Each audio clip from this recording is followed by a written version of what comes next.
Yes, I am eating in my bed. Yes, I am eating pizza in my bed. I don't want to hear it from you people about me eating in my bed. I have depression. It's a quarantine. I do whatever the fuck I want. If I want to eat pizza in my bed, I'm gonna eat pizza in my bed, and you're just gonna have to fucking deal with it, okay? We're back, baby. It's been 4 years since my last drunk history, which was admittedly about a much more dignified topic than what we're about to go into. We're talking Chuck E. Cheese, baby. We are talking Chuck E. Cheese. Here we go. Charles Entertainment Cheese. The man. Well, the mouse. The mouse, the myth, the legend. Charles Entertainment Cheese. Let's talk about it. Let's get into it. So the first Chuck E. Cheese opens in 1977 in San Jose, California. Founded by the guy that ran Atari, was part of Atari. I don't know. All I know is that this dude made Pong hella popular. He decided, you know what I'm gonna do? I'm gonna start an animatronic arcade restaurant for children and families. And it's gonna be called Pizza Time Theater. I got there. Sorry. Chuck E. Cheese and his band of misfits, they're hanging out. They're doing their shit. This guy, Robert Brock, decides to buy into the business. And this dude, runs Holiday Inn. He owns everything. He buys in. He's into it for a year. And then he's like, you know what? There's this company called Creative Engineering that is doing a lot more with animatronics than this company is doing. And I want in on it myself. So he bucks off and he creates Showbiz Pizza. Showbiz Pizza is essentially the same as the original Pizza Time Theater. So it's an arcade. It's got these animatronic animals that have a band. They're just different animatronic animals. He starts his own company with the Rock-afire Explosion Show. Now, this is partnered with the Creative Engineering Company, and they sort of are pushing the boundaries of animatronics. We've got these two different chains, and Showbiz Pizza is doing really well. In 1984, Pizza Time Theater goes completely bankrupt, and Showbiz Pizza buys them out. 1989, the original characters are out. We are not doing Showbiz Pizza Time characters anymore. It is about Chuck E. Cheese and his friends. Only, exclusively. The Rock-afire Explosion Show is donezo. And all of those animatronics are repurposed to become Chuck E. Cheese characters. So by 1992, all of the restaurants were Chuck E. Cheese's, and all of them were only showing the Chuck E. Cheese characters and none of the Showbiz Pizza characters. Now, some of the original Showbiz Pizza characters do exist, but they're only in 2 restaurants that are in the United Arab Emirates and Lebanon.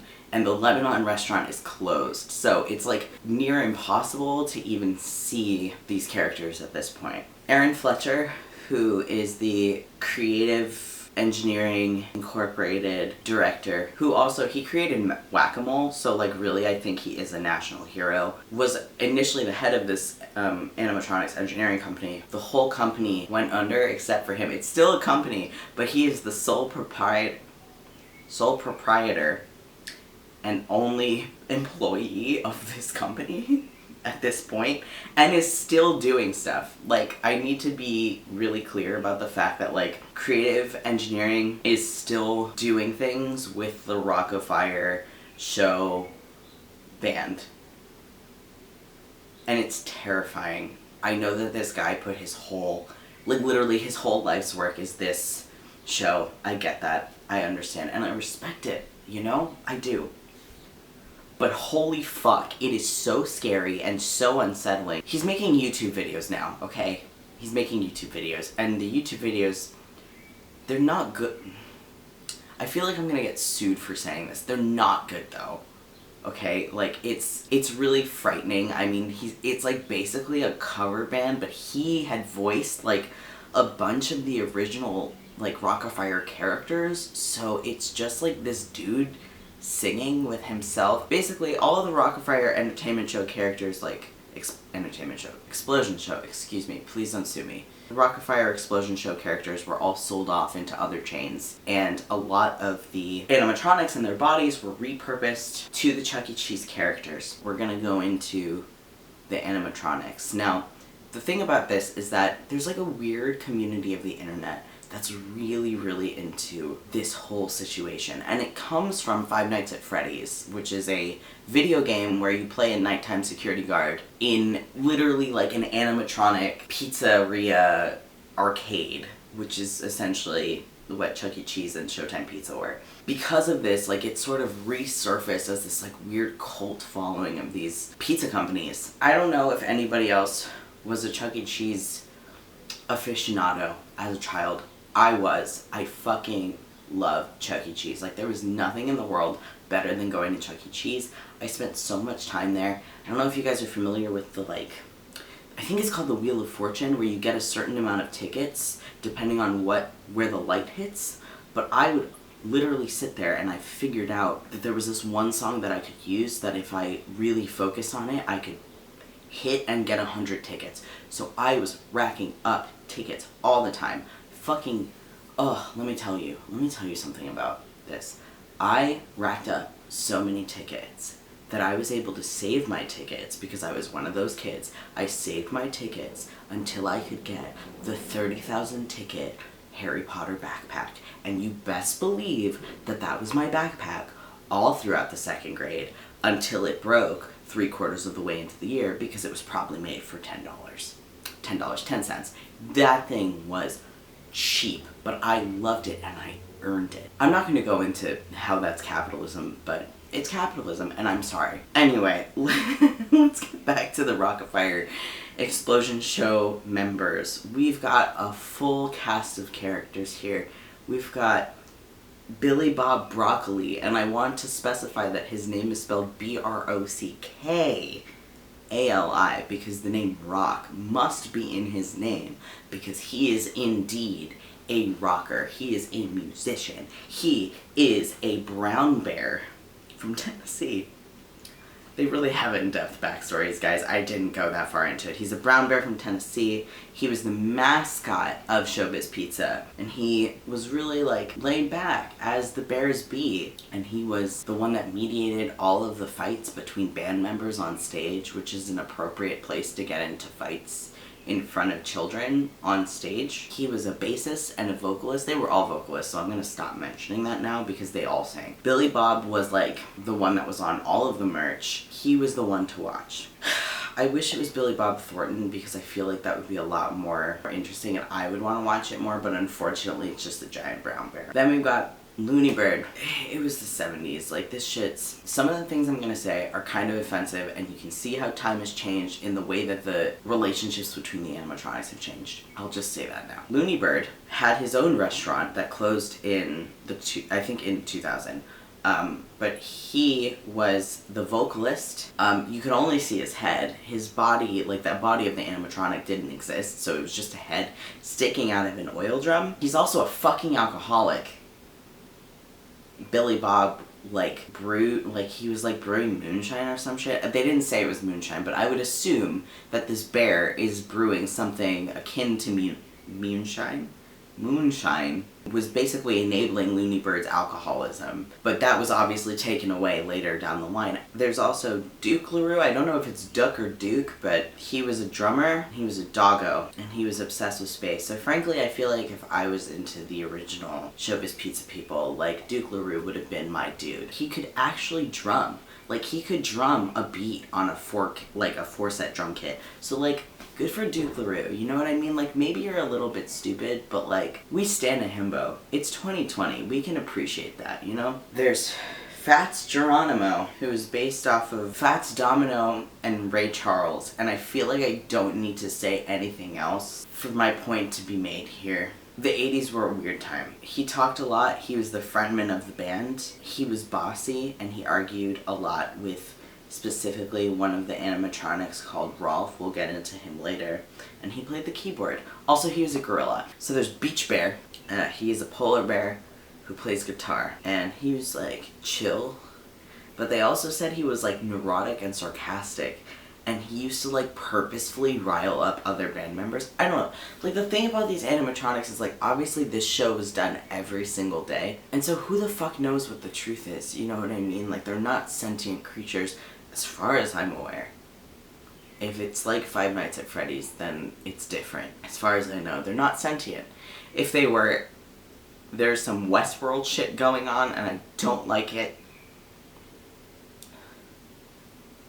I don't like it. So we were talking about Beach Bear. He's neurotic. He fucks shit up. He, like, messes with other members of the band to, like, make them mess up while they're on stage. Obviously, that's not, like, I don't know. I'm not gonna get into the sentience of these things because it's gonna freak me out. I'm not sober enough to deal with it. Mitzi Mozzarella. I keep wanting to say Mitski. It's not. It's Mitzi Mozzarella. She's a mouse cheerleader and she is just obsessed with all the things that girls love. She's obsessed with pop music. She's obsessed with her boyfriends and gossip and Michael Jackson.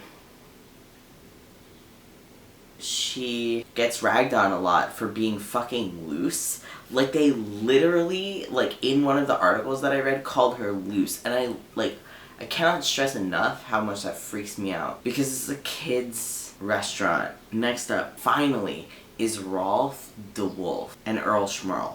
So, Rolf the Wolf is an aspiring comedian, and Earl is his ventriloquist puppet.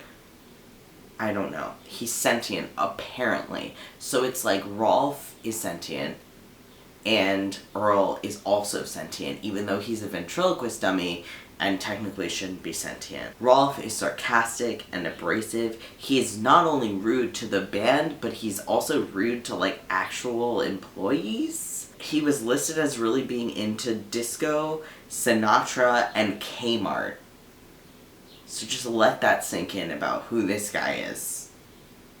He really fucking loves Kmart. Earl was basically around to call Rolf out on his bullshit, so take that as you will. They briefly had their own show in kind of the, like, transitional period between when, like, showbiz was kind of transitioning into being at Chuck E. Cheese's. When this was happening, they considered licensing actual characters from, like, Marvel. In fact, they actually considered including Garfield. Obviously that didn't happen, but Chuck E. Cheese does get a reference in Garfield at some point. I think in the 2004 Garfield movie. They did actually use licensed characters Yogi Bear and Boo Boo Bear briefly in 1987, but that didn't last for long. Because in the early 90s, as we've discussed, they did the complete overhaul and they went from having all of these old showbiz characters to only doing the Chuck E. Cheese characters in the Munch's Make-Believe band instead of the Rockafire Explosion band. So, we're gonna go through quickly who became who. Looney Bird became Pizza Cam. Billy Bob wasn't used. Mitzi became Helen. And all of these characters existed before, but they basically just, like, because they existed for Pizza Time Theater, so they stripped down all of these old animatronics from showbiz and made them exclusively into these Chuck E. Cheese characters that already existed. We're gonna talk about the Chuck E. Cheese characters now. First of all, we've got Charles Entertainment Cheese. Yes, that is his full legal name. Charles Entertainment Cheese. Don't you forget it.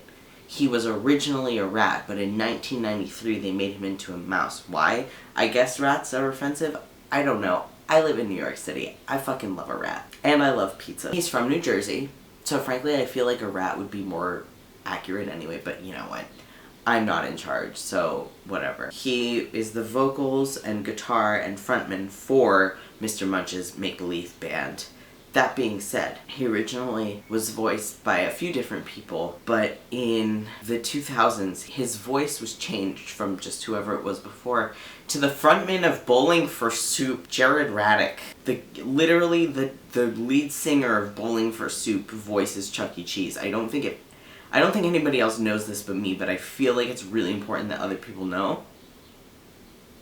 So I'm just letting everybody know. Now, Charles Entertainment Cheese has gone through multiple personalities since his creation in 1977. He was originally rude, and then from 1978 to 1983 he was sarcastic. He was considered friendly from 1984 to present, and also playful and energetic starting in the 2000s. So really we went from having a very rude rat to a moderately polite mouse, and I feel like that's really a de-evolution. Like, if you ask me, I think they should have just left him the way that he was. I think he was perfect. He's evolved a lot because he's been the face of many an organization. Next, we've got Helen Henny. She's nice, I guess. She's a chicken. She went from being really chickeny to, like, less chickeny. She's a bassist. She's gone through, again, like, because they've been around for so long, like, it's been, like, 40 years, so she used to be, like, a super diva personality and like, had a stint on Broadway, allegedly. I've never seen any show that she's been in. But that's the story. She kind of got, like, Mitzi-fied in the transition, because the thing about Mitzi was that she was really popular with young girls, and obviously she's the only girl in a band of guys, so they wanted to have a character that could be, like, a little bit more relatable, and obviously, like, Helen was more like an old broad sort of character, so they scrapped a lot of that part of her personality and made her more, like, relatable and into pop music, so that, like, girls would be relatively interested in this whole thing. Obviously, if it's Mr. Munch's make-believe band, we've got Mr. Munch. He's an alien monster thing. They've never really specified which one he is, but he's one of them. He's a keyboardist, and really his main personality trait is that he's hungry. And, like, honestly, that's relatable, because me too. Jasper T. Giles, he's a dog from Tennessee who's been described as a redneck. He's the lead guitarist of the band, and he kind of went through a transition of being, like, really hicky and dumb to, like, kind of just, like, a normal dude. He initially would laugh at anything, and I think, now this is a controversial take, and I need you all to stick with me here, okay? I think Chuck E. Cheese is homophobic, okay? Because he would say, when Jasper was getting too wily, he would say, "Turn off the fruitcake dog," and the animatronic mechanics would then turn off the fruitcake dog. But he called him a fruitcake, that's just, so, like, Chuck E. Cheese is a homophobe. Okay, we need to talk about it, and I know it's hard. Personally, it's difficult for me to stomach, but I feel like we need to talk about it. Chuck E. Cheese is homophobic. Please don't sue me for saying this. I swear to God, I have $4 in my bank account. Please don't sue me. I'm gonna keep going. Pasquale is a chef. He's a chef, and he's a drummer, and he's an aspiring comedian, and frankly, we love that for him. Good for him. That's that band. That's the Mr. Munch's Make-Believe band. They debuted in '89, and they've been around ever since. This business entity has been around for 40 years, and there's been a lot of change, and a lot of different personalities and different abilities of the animatronics, and we've just seen so much cool stuff come out of Chuck E. Cheese. And as a kid who went to Chuck E. Cheese's, is like a treat. It really is a special, nostalgic place, and I'm glad that it kind of gets the attention that it deserves as, like, a place beyond one that recycles uneaten pizza slices, because that's allegedly something that they do. Again, please don't sue me. I don't know if that's a thing, but it's just a rumor that the pizza slices are recycled from other pies that, like, haven't been finished. I don't know if that's the truth.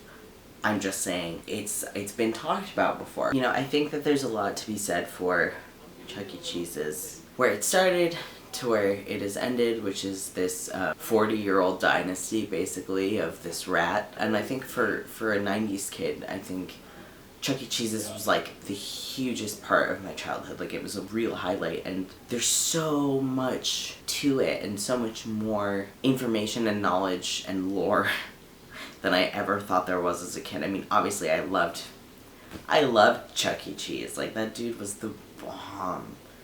And my own uncle played Chuck E. Cheese. I'm sorry for outing you on the internet as Chuck E. Cheese in the 90s. But, like, my uncle was the rat, you guys.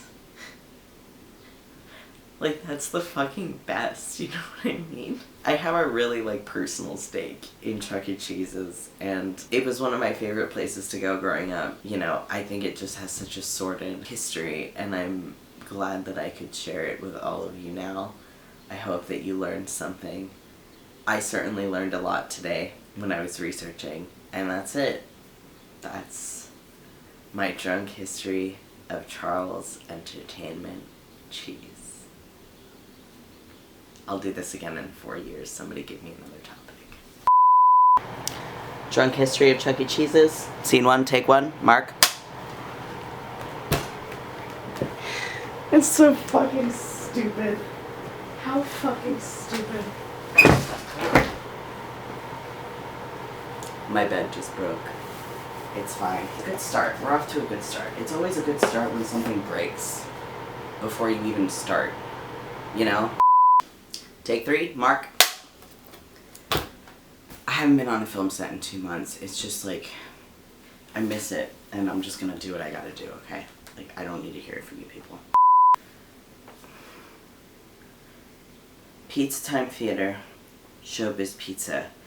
When they recombine, they become Showbiz Pizza Time Theater. No. Pizza Time. Nope. Showbiz Pizza Theater. It's something like that. My point is that it's so, like, all the names are so convoluted and they're similar enough that it, like, really fucking, like, I forget. I'm sorry. I'm sorry. Don't sue me. Please don't sue me.